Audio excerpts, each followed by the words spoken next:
Seperti biasa, karena spoiler episode 165 sudah tayang, mari kita bahas seperti apa alur ceritanya. Mari kita mulai.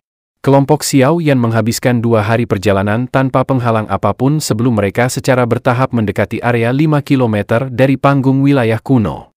Piton iblis kuno surgawi terlalu besar dan menarik banyak perhatian. Oleh karena itu harus disimpan untuk menghindari masalah yang tidak perlu. Kemudian, kelompok Xiao Yan terbang lagi selama 10 menit sebelum akhirnya sebuah kotak besar tiba-tiba muncul di pandangan mereka. Semuanya, berhati-hatilah.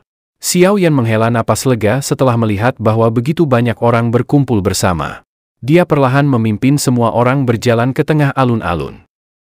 Namun, karena Cailin dan dokter peri kecil yang cantik, Yun Yun yang murni, kelompok mereka secara alami menarik sejumlah tatapan yang tidak biasa. Tapi, Xiao Yan tidak bertemu dengan siapapun yang dia kenal saat berjalan. Namun, setelah tiba di tengah alun-alun, barulah dia menemukan sosok yang akrab saat menatap panggung batu setinggi 2 meter di sana. Ayo pergi dan temui beberapa orang yang akrab. Xiao Yan menoleh dan memberitahu. Setelah itu, dia berjalan ke daerah tempat klan Gu berada. Namun, dia baru saja melangkah ke panggung batu. Tiba-tiba, dia merasakan mata dingin. Pada saat yang sama, suara sedingin es perlahan terdengar. Tempat ini bukanlah tempat yang seharusnya kamu datangi. Pergilah. Langkah kaki Xiao Yan terhenti saat mendengar suara ini. Matanya melirik saat mulutnya terangkat membentuk lengkungan. Feng Qing'er? Suara dingin yang tiba-tiba terdengar menarik beberapa tatapan kaget. Mata beberapa orang mulai beralih pada Xiao Yan dan Feng Qing'er. Kakak Xiao Yan. Kelompok dari klan Gu yang duduk di sudut panggung batu juga mengalihkan pandangan mereka. Sun Er yang sedang beristirahat dengan mata tertutup, telah membukanya saat ini. Matanya mengunci ke arah pemuda kurus yang telah melangkah ke panggung batu. Sepertinya Xiao Yan telah menemui masalah. Tidak disangka bahwa dia juga telah membentuk dendam dengan suku iblis Phoenix surgawi. Gu Hua di samping tersenyum sambil berbicara. Sun Er merajut alisnya ketika mendengar ini. Matanya yang terang mendarat pada Qing Er sambil berkata dengan lembut. Suku iblis Phoenix surgawi ini sudah keterlaluan. Jangan terburu-buru campur tangan. Xiao Yan pasti bisa menyelesaikannya. Gu Qingyang tertawa pelan. Dengan indranya, dia secara alami bisa tahu bahwa Xiao Yan sudah menjadi Dou Zun bintang 9. Sun Er mengangguk. Matanya yang cerah tiba-tiba bergeser ke suatu tempat di belakang Xiao Yan dan akhirnya berhenti pada Cailin. Fluktuasi yang tidak diketahui muncul di matanya. Sementara itu, panggung batu menjadi jauh lebih tenang saat banyak mata tertuju pada Xiao Yan. Gadis yang berisik, tidak perlu repot-repot. Xiao Yan hanya tersenyum di bawah fokus banyak pasang mata. Dia bahkan tidak menoleh ke arah Feng Qing'er. Setelah itu, dia mengangkat kakinya dan naik ke panggung batu. Wajah Feng Qing'er berubah menjadi hijau ketika mendengar kata-kata Xiao Yan. Melambaikan tangannya. Kain sutra warna-warni melesat tanpa ampun ke arah kepala Xiao Yan. Kaki Xiao Yan terhenti ketika dia merasakan serangan tiba-tiba Feng Qing'er. Tangan kirinya menjulur dan meraih pilar warna-warni. Pada saat yang sama, nyala api yang menakutkan dengan cepat muncul dan melesat ke arah Feng Qing'er melalui pilar warna-warni. Mata Feng Qing'er menjadi dingin saat melihat nyala api ini. Dia menarik jarinya dan pilar warna-warni akhirnya terpotong. Pada saat yang sama, aura kuno yang perkasa tiba-tiba melonjak keluar dari tubuhnya ke segala arah. Pekikan burung Phoenix yang mengguncang bumi samar-samar muncul. Perasaan ini memang seperti Phoenix surgawi kuno. Hati Xiao Yan bergetar. Aura dan perasaan ini agak mirip dengan avatar Phoenix surgawi kuno di altar saat itu. Xiao Yan, hari ini, kamu akan menggunakan hidupmu untuk mengimbangi rasa sakit yang telah aku terima. Wajah Feng Qing'er sedingin es saat dia memelototi Xiao Yan dengan kebencian yang besar. Jika kelompok Xiao Yan tidak merebut buah asal naga Phoenix, mereka tidak akan menderita hukuman setelah kembali. Untungnya, mereka dapat menemukan jejak esensi darah Phoenix surgawi dari dalam mayatnya. Namun itu cukup lemah.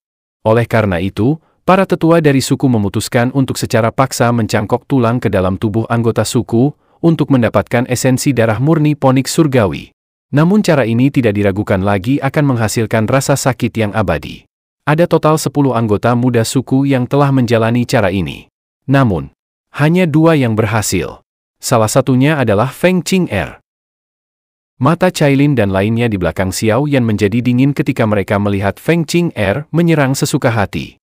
Dou Qi segera melonjak keluar dari tubuh mereka. Kamu adalah Xiao Yan. Karena Qing'er ingin bertarung denganmu, kamu harus bertarung dengannya sendirian. Yang lain tidak perlu campur tangan. Jika tidak, kamu akan berakhir menderita kerugian. Suara samar pria berjubah putih dengan mata warna-warni tiba-tiba ditularkan dari belakang Feng Qing'er ketika Dou Qi melonjak dari kelompok Cailin. Pada saat yang sama, lebih dari selusin ahli iblis ponik surgawi menatap kelompok Xiao Yan dengan cara yang tidak ramah.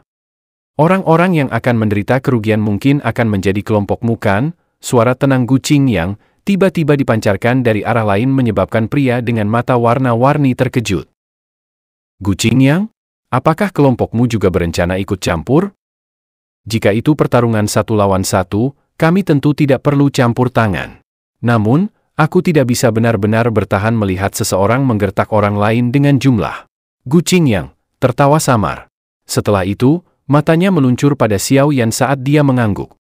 Xiao Yan kembali tersenyum ketika dia melihat Gu Qingyang mengangguk, tapi matanya tetap tertuju pada Sun Er. Baiklah. Karena ini masalahnya. Kami akan membiarkanmu mencobanya. Pria bermata penuh warna menatap Gu Qingyang sejenak. Dia tidak mengharapkan Xiao Yan memiliki hubungan seperti itu dengan klan Gu. Feng Qing'er mengangguk setelah mendengar kata-katanya. Matanya dengan dingin menatap Xiao Yan saat dia berteriak. Xiao Yan, apakah kamu berani melangkah maju dan menerima tantangan ini? Xiao Yan tersenyum. Dia mengulurkan tangannya dan menghentikan kelompok di belakangnya. Kemudian dia perlahan melangkah maju. Sesuai keinginanmu. Senyum dingin muncul di wajah Feng Qing'er ketika dia melihat Xiao Yan melangkah maju. Kakinya menginjak tanah saat kain sutra warna-warni melesat ke arah Xiao Yan dari segala arah. Itu masih trik lama yang sama. Kekuatanmu telah meningkat, tetapi kamu tidak dapat mengendalikannya. Kamu seperti pengemis yang telah mengambil harta karun. Xiao Yan perlahan menggelengkan kepalanya saat dia mengambil satu langkah demi langkah. Api yang padat tiba-tiba melonjak keluar dari tubuhnya dan melilitnya. Kain sutra yang menyerang ke dalam api hanya akan berubah menjadi abu yang tersebar.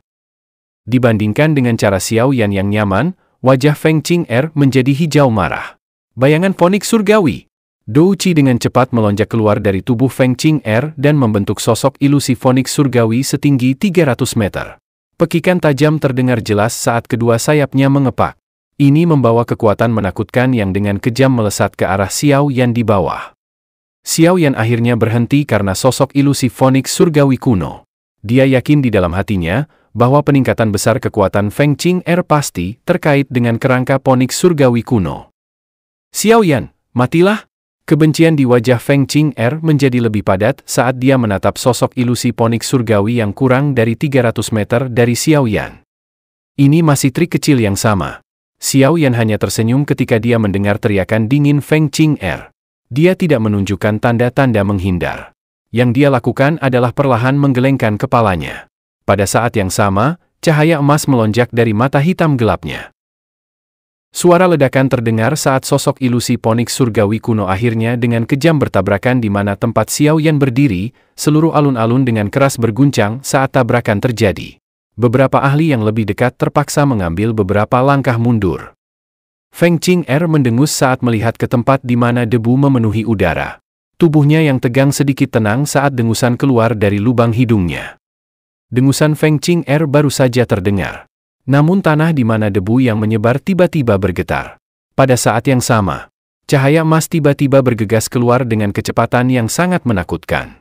Sesaat kemudian, itu berubah menjadi sosok kurus dan muncul di depan Feng Qing'er. Kamu, bagaimana mungkin? Kejutan melintas di wajah Feng Qing'er ketika dia melihat Xiao Yan muncul di depannya dengan pakaian yang benar-benar utuh.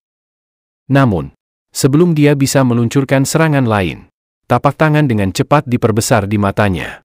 Suara tamparan yang jelas tiba-tiba bergema di atas panggung batu. Semua orang melihat tubuh Feng Qing'er terbang mundur dan bergesekan dengan tanah. Jejak darah tergantung di sudut mulutnya sampai dia pingsan. Terlepas dari mana kekuatanmu berasal, itu bukan milikmu.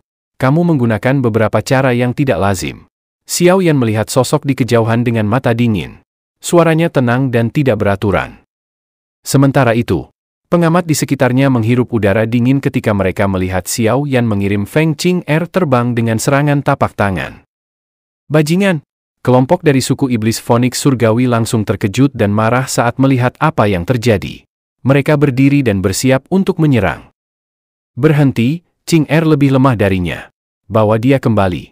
Pria dengan mata warna-warni tiba-tiba membuka mulutnya ketika orang-orang ini akan bersiap menyerang. Matanya menatap Xiao Yan sambil berkata dengan lembut, "Kamu cukup kuat. Jika kamu ingin menguji kekuatan orang lain di masa depan, kamu harus melakukannya sendiri. Bukan meminta seorang wanita untuk melakukannya." Xiao Yan meliriknya sambil menegur, "Aku sudah belajar dari kesalahanku. Aku akan bertindak sendiri lain kali." Pria dengan mata warna-warni tampak tersenyum acuh.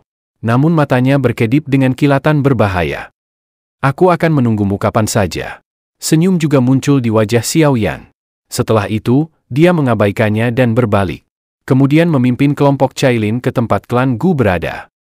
Senyum di wajah pria dengan mata warna-warni perlahan menghilang ketika Xiao Yan berbalik. Batu giok di tangannya diam-diam berubah menjadi debu sebelum berhamburan dari telapak tangannya. "Kamu benar-benar kejam. Ini pertama kalinya aku melihatmu memukuli seorang wanita." Gu Hua mengacungkan jempol pada Xiao Yan. Xiao Yan tidak berdaya saat mendengar kata-kata Gu Hua. Dia menangkupkan tangannya ke arah Gu Qingyang dan lainnya. Setelah itu, matanya menatap Sun Er yang ada di tengah. "Kakak Xiao Yan, kali ini kamu sangat terlambat." Sun Er tertawa pelan setelah melihat Xiao Yan menoleh. Mata cantiknya tiba-tiba menyapu ke belakang Xiao Yan saat dia berbicara. "Ini pasti kakak Cailin kan? Aku sering mendengar kakak Xiao Yan menyebutmu." Cailin sedikit terkejut saat mendengar kata-kata Sun Er. Dia pernah mendengar Xiao Ding menyebut Sun Er waktu di Kekaisaran Jia Ma. Orang ini adalah kekasih masa kecil Xiao Yan. Jika kejadian itu tidak terjadi, orang yang akan menjadi istri Xiao Yan pastilah dia. Selain itu, Cailin juga mengerti bahwa Sun Er menempati sebagian besar di hati Xiao Yan. Dari sudut pandang tertentu, Cailin sedikit seperti pihak ketiga dalam hubungan ini. Posisi memalukan semacam ini membuat Cailin merasa sedikit tidak nyaman, tetapi dia tetap mengangguk pelan sebagai bentuk kesopanan. Xiao Yan merasa sedikit malu di dalam hatinya ketika mendengar kedua wanita ini berbicara. Namun dia tidak dapat mengatakan apapun. Dia memimpin kelompoknya untuk duduk. Sementara itu, Gu Qingyang dan lainnya menyadari bahwa suasananya menjadi sedikit aneh setelah mendengar kata-kata Sun Er sebelumnya. Banyak mata langsung tertuju pada Cailin. Ekspresi mereka dengan cepat menjadi sedikit aneh. Xiao Yan ini, apakah dia benar-benar berencana untuk menikmati kedua wanita ini? Sun Er tampak cukup tenang sementara semua orang merasa malu. Dia dengan lembut dan dengan sopan saat menyapa semua orang di belakang Xiao Yan. Namun, dia berhenti sebentar ketika matanya bertemu dengan mata Nalan Yanran. Terakhir kali mereka berdua bertemu adalah ketika Nalan Yanran datang ke klan Xiao untuk mengakhiri pertunangan. Saat itu, Nalan Yanran sombong dan arogan. Namun, setelah bertahun-tahun dipoles, Nalan Yanran bukan lagi orang yang sombong dan angkuh seperti dulu. Wajah Nalan Yanran tidak menunjukkan apapun di depan mata Sun Er yang memindai. Namun, hatinya menjadi rumit saat dia mengingat sesuatu. Ketika dia akan pergi dari klan Xiao setelah berhasil menyelesaikan masalah pemutusan pertunangan, Sun Er, yang duduk di samping jendela, telah mengucapkan beberapa patah kata kepadanya. "Nona Nalan, semoga kamu tidak menyesali apa yang telah kamu lakukan hari ini." Kata-kata ini sudah lebih dari 1 dekade yang lalu, namun Nalan Yanran masih mengingatnya dengan jelas. Selain itu, hal yang membuatnya merasa sedikit sedih adalah bahwa kata-kata ini telah menjadi kenyataan. Dia memang menyesali tindakannya, tetapi penyesalan ini tidak berguna. "Kakak Xiao Yan, kamu datang ke wilayah gurun kuno karena pohon kuno Bodhisattva kan?" Mata cerah Sun Er beralih pada Xiao Yan setelah menyapa semua orang. "Ya." Xiao Yan buru-buru mengangguk ketika melihat Sun Er tidak melakukan apapun. Dia merasa ingin meminta maaf. Rasa bersalah di hatinya semakin kuat saat Sun Er bersikap seolah-olah tidak peduli. "Kita akan dapat memasuki bagian terdalam wilayah gurun kuno jika kita berjalan lebih jauh ke utara. Pohon kuno Bodhisattva ada di arah itu." Jari Sun Er menunjuk ke utara wilayah kuno saat dia berkata. Namun, sangat sulit untuk mencapai pohon kuno Bodhisattva karena ada pasukan binatang buas yang menjaganya. Semua orang di sini telah mencobanya, namun berakhir dipaksa mundur. Tidak heran ada bau darah yang begitu kuat di tubuh semua orang. Xiao Yan bergumam dan tiba-tiba mengerti. Ya, saat ini semua orang di sini perlu bergandengan tangan. Kalau tidak seorang pun dari kita akan bisa masuk. Wajah Sun Er menoleh ke suatu tempat yang jaraknya cukup dekat saat dia melanjutkan. Aliansi sementara itu disarankan oleh orang itu. Kakak Xiao Yan, kamu harus berhati-hati padanya karena dia berasal dari Hall of Soul. Selain itu, dia adalah salah satu dari 2 orang generasi muda klan Hun yang kemungkinan akan menjadi pemimpin klan Hun berikutnya. Hati Xiao Yan bergetar ketika mendengar kata-kata Sun Er. Matanya mengikuti pandangan Sun Er saat dia melihat ke atas. Di sana, seorang pria berpakaian hitam mengenakan senyum saat dia mengobrol dengan seorang ahli dari faksi yang tidak diketahui. Wajahnya sepucat giok, memberi satu perasaan lembut. Sementara Xiao Yan mengamati pria berpakaian hitam, pria itu sepertinya merasakan sesuatu. Dia menoleh dan menatap wajah Xiao Yan, hanya untuk mengungkapkan sedikit senyum. Mata Xiao Yan tanpa sadar menyipit ketika dia melihat senyum pihak lain. Setelah itu, dia menoleh dan mengangguk pada Sun Er. Orang yang sangat berbahaya. Orang ini disebut Hun Yu. Namanya sedikit feminin, tapi dia pasti seorang pria. Selain itu, dia juga memiliki garis darah surgawi dari klan Hun. Suara Sun Er mengandung keseriusan yang langka. Xiao Yan perlahan mengangguk. Hatinya menganggap Hun Yu sebagai orang yang berbahaya. Apakah kita akan meluncurkan serangan besar-besaran dan menyerang makhluk binatang itu kali ini? Xiao Yan memandang sekitarnya. Setidaknya ada 1000 orang berkumpul di sini. Ya, setelah orang-orang di sini diatur dengan benar, kita akan menyerang kembali gelombang binatang itu. Jika tidak ada faksi yang akan berhasil masuk sendiri. Mereka terlalu menakutkan. Sun Er mengangguk dan menjawab. Xiao Yan dengan lembut mengangguk. Dia baru saja akan berbicara lagi. Namun teriakan lembut Hun Yu tiba-tiba bergema di atas alun-alun. Semuanya. Kalian semua harus menyadari situasi kita saat ini. Tujuan kita adalah pohon kuno Bodhisattva.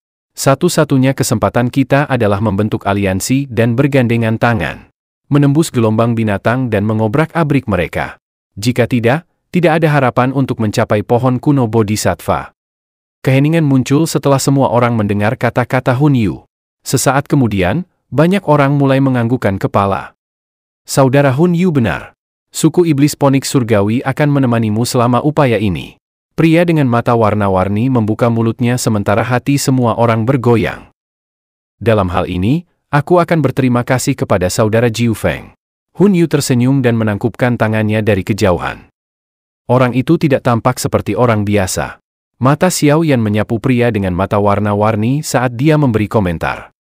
Dia disebut Jiu Feng.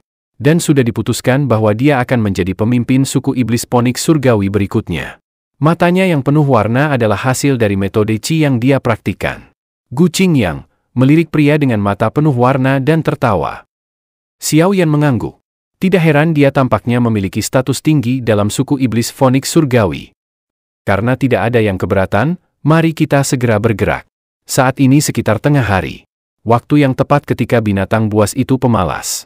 Hun Yu tersenyum ketika melihat bahwa mayoritas orang telah setuju untuk bergandengan tangan. Segera, semua orang di alun-alun mulai bergerak dan bergegas ke langit. Begitu juga dengan kelompok Xiao Yan.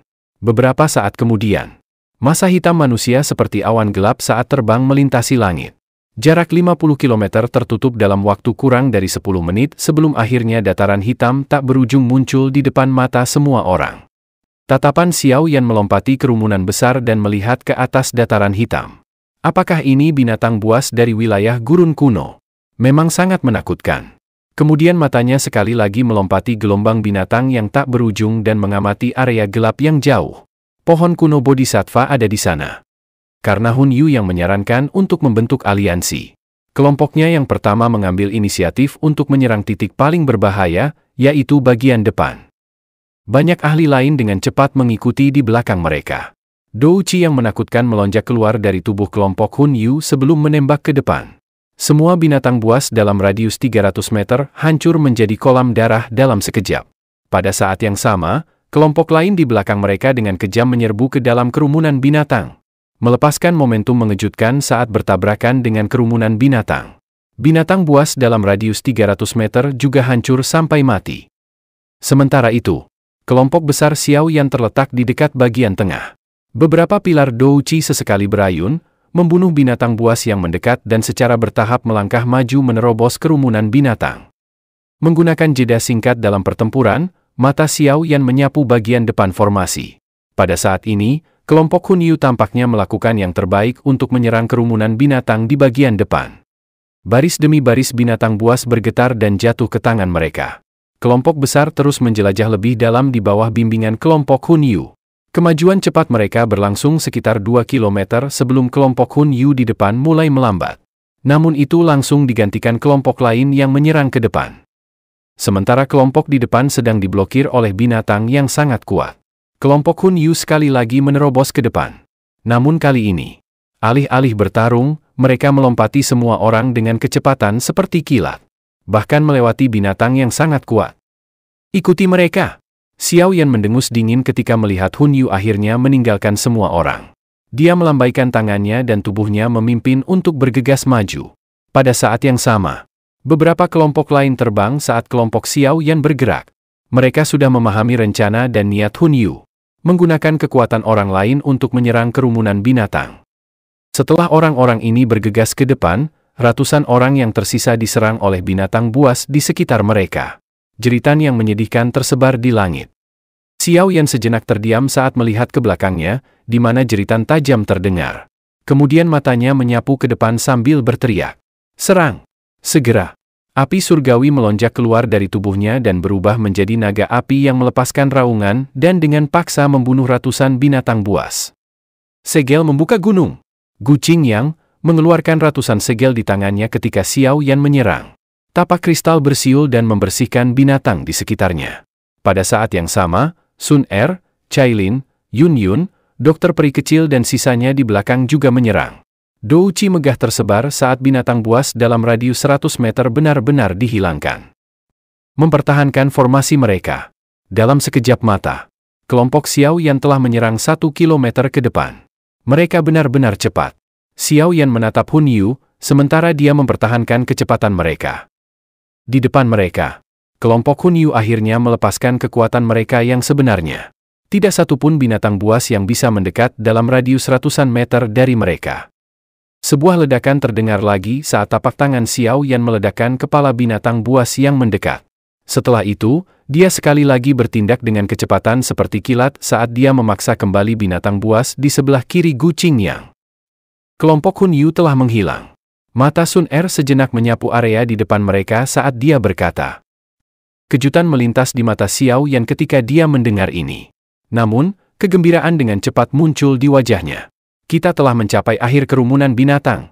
Cepat, tingkatkan kecepatan kita. Segera, kelompok Xiao Yan tiba-tiba menjadi lebih cepat setelah mengetahui bahwa mereka akan membebaskan diri dari kerumunan binatang. Douqi di dalam tubuh mereka benar-benar meletus dan menyingkirkan binatang buas yang menerkam. Douqi meletus dari tubuh Xiao Yan dan membentuk naga api yang dengan kejam menabrak binatang buas raksasa setinggi 100 meter. Tubuh besarnya langsung runtuh ke tanah. Kelompok Xiao Yan langsung mengambil kesempatan ini untuk terbang ke udara di luarnya dan tubuh mereka mendarat di tanah. Namun, Xiao Yan langsung tertegun saat menemukan bahwa tidak ada binatang buas yang menerkam dalam jarak 30 meter. Mereka tidak berani menyerang dengan alasan yang tidak diketahui. Apakah kita sudah berhasil menerobos? Kelompok Xiao Yan terkejut ketika mereka melihat binatang buas yang mengaum, tapi tidak berani mendekat. Kemudian Xiao Yan berbalik dan melihat ke depan. Sebuah pohon kuno hijau besar berdiri sendiri di dataran seluas 3 km. Apakah ini pohon kuno Bodhisattva yang legendaris? Xiao Yan menekan panas api di dalam hatinya saat dia bergumam.